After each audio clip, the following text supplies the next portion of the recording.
बात मजहब के वायरस की करना जरूरी है। यूपी में पकड़ी गई धर्मांतरण की फैक्ट्री से जुड़े कुछ सनसनीखेज राज हमारे सामने आए हैं, जो अब हम आपके सामने रखेंगे। एबीपी न्यूज को धर्मांतरण गैंग के मास्टरमाइंड मोहम्मद उमर गौतम के वो सीक्रेट दस्तावेज हाथ लगे हैं जिससे उसकी करतूतों का भंडाफोड़ होता है।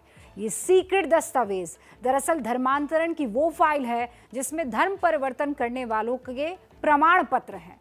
इससे धर्म के धंधेबाजों के पूरे नेटवर्क का पर्दाफाश होता है।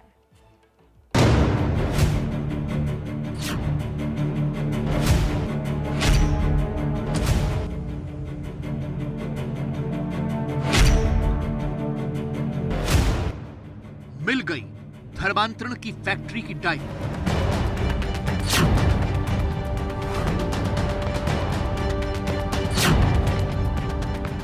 खुल गया धर्म के धंधेबाजों का राज।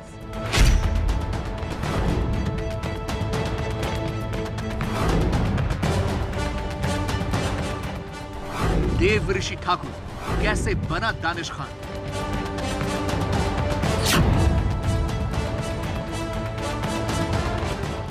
कविता कैसे बन गई गजाला।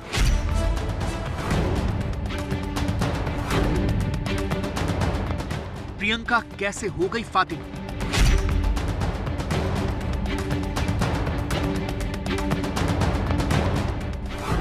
सरस्वती कैसे बनी सनम।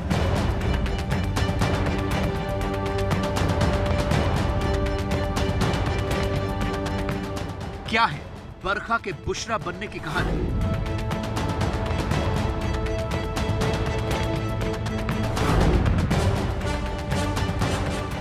और क्या है नवीन के नावेद बनने का राज।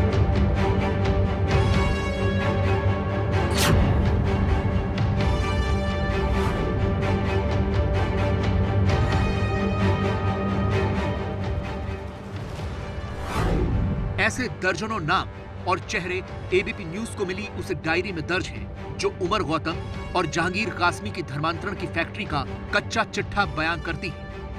उमर गौतम और जहांगीर कासमी का इस्लामिक दावा सेंटर की जो डायरी एबीपी न्यूज को मिली है, उसमें ऐसे 30 लोगों के नाम और पते दर्ज हैं जिन्हें हिंदू से मुसलमान बना दिया गया। इस डायरी से साबित होता है कि उमर इस्लामिक दावा सेंटर की आड़ में सिर्फ धर्मांतरण के काम को अंजाम देता था।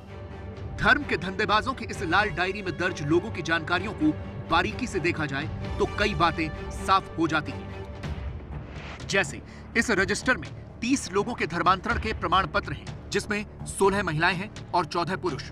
ये सभी देश के अलग अलग राज्यों के लोग हैं, जिससे साफ होता है कि ये नेटवर्क 1 दर्जन से ज्यादा राज्यों में फैला हुआ है। धर्मांतरण करने वाले ज्यादातर लोगों की उम्र 25 से 35 साल के बीच है। ये वही उम्र है जब लोगों की शादी होती है और इंसान रोजगार शुरू करता है। उम्र के फैक्टर को देखा जाए तो साफ हो जाता है कि लोगों को शादी या नौकरी का लालच देकर धर्मांतरण कराया जाता था। यह देवऋषि से दानिश बनने वाले शख्स का धर्मांतरण प्रमाण पत्र है। प्रमाण पत्र के मुताबिक देवऋषि ने 2020 में धर्मांतरण किया और तब इनकी उम्र 30 साल थी। यह अक्षिता शर्मा से आमना बनी महिला का प्रमाण पत्र है। इनके मुताबिक इनकी उम्र 22 साल है। यह सर्टिफिकेट रिंकी कुमारी से कशिश बनी लड़की का है, जिसकी उम्र 25 साल है। हमारे गरीब या दिव्यांग बच्चे हैं या काफ़ी गरीब लोग हैं, उनको तरह तरह के प्रलोभन देके पैसे का, सरकारी नौकरी का या शादियों का, ये सब चीज़ें हथकंडे इस गैंग के द्वारा अपनाए गए हैं और एक सुनियोजित ढंग से इस तरह के धर्म परिवर्तन की कोशिश की गई है। एबीपी न्यूज को मिले रजिस्टर में दर्ज कुछ नाम ऐसे भी हैं जिन्होंने धर्म तो बदला लेकिन नाम नहीं बदला। ऐसा ही एक नाम है पूनम कुमारी का, जिनके प्रमाण पत्र में धर्म परिवर्तन के बाद नया नाम भी पूनम कुमारी ही दर्ज है, लेकिन हिंदू से मुसलमान बनने की बात जरूर लिखी है। रुपेश कुमार के मामले में नया नाम दर्ज नहीं कराया गया, यानी रुपेश ने धर्म जरूर बदला लेकिन नाम नहीं बदला।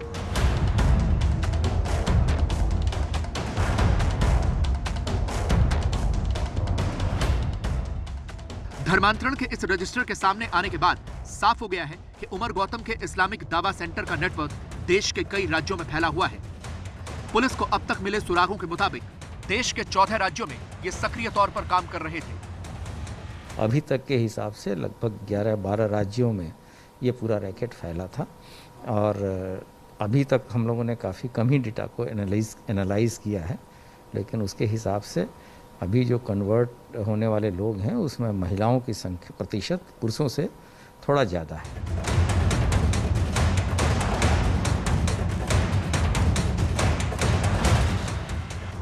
धर्मांतरण के रजिस्टर के हर सर्टिफिकेट पर जो नाम बार बार नजर आता है वो है गाजी जहांगीर कासमी का और साथ है इस्लामिक दावा सेंटर की मुहर। यानी गाजी जहांगीर ही धर्मांतरण से जुड़ी कागजी कार्रवाई पूरी कराता था। धर्मांतरण की फैक्ट्री की लाल डायरी में दर्ज नामों के अलावा भी उमर गौतम और जहांगीर कासमी के शिकार सैकड़ों लोग हैं जो अब धीरे धीरे सामने आ रहे हैं। ये लोग ज़्यादातर मूक बधिर बच्चों को निशाना बनाते थे, इसलिए पुलिस को इस केस की जांच में मूक बधिर लोगों से बात करने में एक्सपर्ट लोगों की मदद भी लेनी पड़ रही है। और अब आपको मिलवाते हैं उस चेहरे से जो उमर गौतम और जहांगीर कासमी के धोखे का शिकार हुआ था। मिलना चाहेंगे ना आप? ये मूक बधिर विद्यालय में पढ़ने वाले आदित्य हैं। 24 साल के हैं ये। धर्मांतरण करवाकर इनको केरल भेज दिया गया था। अब घर लौटने के बाद पुलिस मूक बधिर लोगों से बात करने में एक्सपर्ट लोगों की मदद से उनका बयान दर्ज करवा रही है। आदित्य ने अपनी पूरी कहानी इसी तरह से साइन लैंग्वेज में दुनिया को समझाई। अब जरा सुनिए उनके साथ हुआ क्या क्या। आदित्य बिठूर में मूक बधिर स्कूल में पढ़ता था माफ कीजिएगा। स्कूल में प्रशिक्षण देने एक शिक्षक ने उसे धर्मांतरण के लिए उकसाया। नौकरी और शादी दोनों का झांसा दिया और कन्वर्जन कराया। 2000 रुपए देकर आदित्य का खतना भी करवाया। धर्मांतरण के बाद उमर गौतम और जहांगीर कासमी के पास इसको भेजा गया। उमर गौतम ने आदित्य को केरल भेजा। केरल में उमर गौतम की टीम ने आदित्य को नौकरी भी दिला दी। यानी उमर गौतम का नेटवर्क कानपुर से लेकर दिल्ली और दिल्ली से लेकर केरल तक फैला हुआ था। सिर्फ दिल्ली से केरल ही नहीं बल्कि जांच में ऐसे सुराग भी मिले हैं कि लखनऊ की अल हरम एकेडमी के तार भी उमर गौतम के इस्लामिक दावा सेंटर से जुड़े हैं। अल हरम एकेडमी की शानदार इमारत लखनऊ के करीब मलिहाबाद इलाके में है। एबीपी न्यूज इस एकेडमी तक पहुंचा। एबीपी न्यूज ने एकेडमी के सचिव से भी बात की, जिन्होंने फंड की हेराफेरी से इनकार किया, लेकिन उमर गौतम से रिश्ते की बात जरूर कबूली। एक बात ये भी बताना चाहूँगा कि एकेडमी के जो ओनर हैं नजीबुल हसन, वो यहाँ पर नहीं आ रहे हैं। लंबे समय से बताया जाता है कि उनकी तबीयत ठीक नहीं है, जिसके चलते वो इस एकेडमी में नहीं आ रहे हैं। उनसे हमारी जब फ़ोन पर बात हुई तो उन्होंने बताया कि लगभग 2 साल से ये एकेडमी बंद है। कोरोना भी एक बड़ा कारण उसके पीछे है। हालांकि जब हमने उनसे ये पूछा कि क्या उमर गौतम से आपकी जान पहचान है या आपको कोई मिलना जुलना रहा है, तो उन्होंने इस बात की तस्दीक की और ये भी कहा कि उमर गौतम का तो बहुत सारे ऐसे लोगों से मिलना जुलना रहता है। धर्मांतरण के लिए उमर गौतम को फंडिंग कहां से होती थी? क्या विदेशों से पैसे भेजे जाते थे? क्या इसके तार आईएसआई से जुड़े हैं? ऐसे सभी पहलुओं की अब पुलिस जांच कर रही है। लेकिन उमर गौतम के कई पुराने वीडियोस मिले हैं जिनमें वो खुद कबूल कर रहा है कि वो न सिर्फ हिंदुस्तान बल्कि विदेशों में रहने वालों का भी धर्म परिवर्तन करवाता है। हमारे यहाँ इस्लामिक दावा सेंटर में पोलैंड से, पुर्तगाल से, जर्मनी से, सिंगापुर से, अमेरिका से, इंग्लैंड से, कितने ममालिक से लोग आकर के उन्होंने वहाँ से अपना लीगल असिस्टेंस भी लिया। उनकी मैरिजेस के भी मामलात हुए, कोर्ट मैरिज के भी मामलात हुए और अल्हम्दुलिल्लाह ये एक सिलसिला चल रहा है। दुआ फरमाए कि अल्लाह तबारक तआला इसमें मदद फरमाए, इस्तकामत अता फरमाए और इखलास के साथ, लिल्लाहियत के साथ खिदमत की तौफीक अता फरमाए। मौलाना उमर ऐसे ही भाषणों से लोगों को लुभाता था, लेकिन अब उसे पुलिस के सवालों का सामना करना है।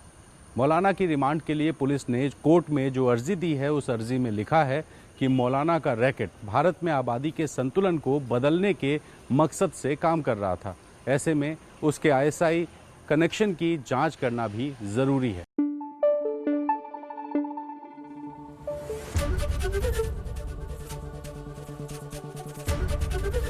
एबीपी न्यूज आपको रखे आगे।